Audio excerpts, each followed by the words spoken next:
What if the very thing that makes you different is the reason people turn against you?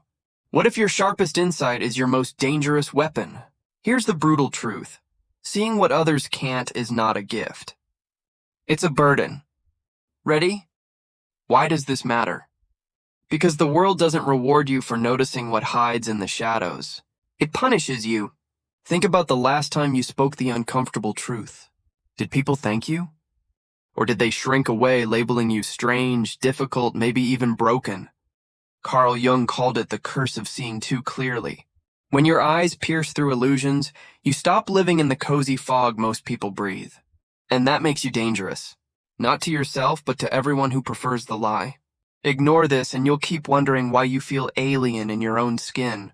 Face it and you'll understand the cost of clarity. Jung warned that the individual who sees differently carries a wound. Imagine walking through a crowded city with a camera that captures not buildings and streets, but hidden fears and quiet motives. Everyone else sees a skyline. You see the cracks in the glass, the whispers behind the smiles. How do you explain that to someone who only wants the postcard view?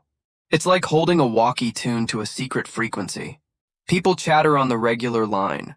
They trade gossip, safe opinions, surface-level stories. You hear something else. Static at first, then a voice no one else can detect.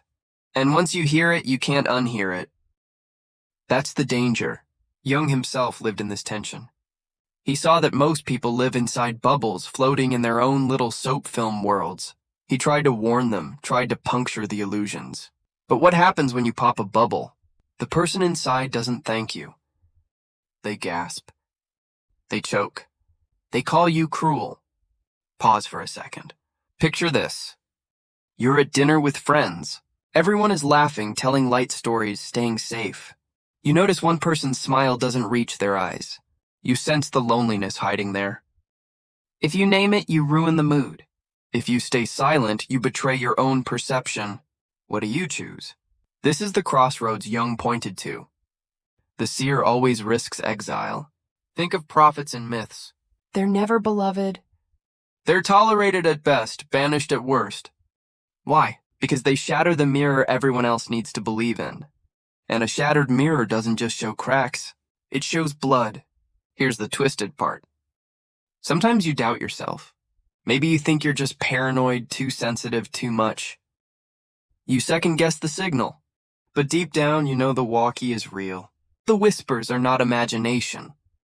And the longer you deny it, the heavier it grows. Jung said the danger is not only social, it's psychological. When you see truths others reject, you risk splitting yourself. One half plays along, nods at the party, smiles at the small talk. The other half screams inside. That scream, ignored long enough, becomes illness. Anxiety. Depression. A slow erosion of the soul. So what's the path forward? It's not silencing the vision. It's carrying it wisely.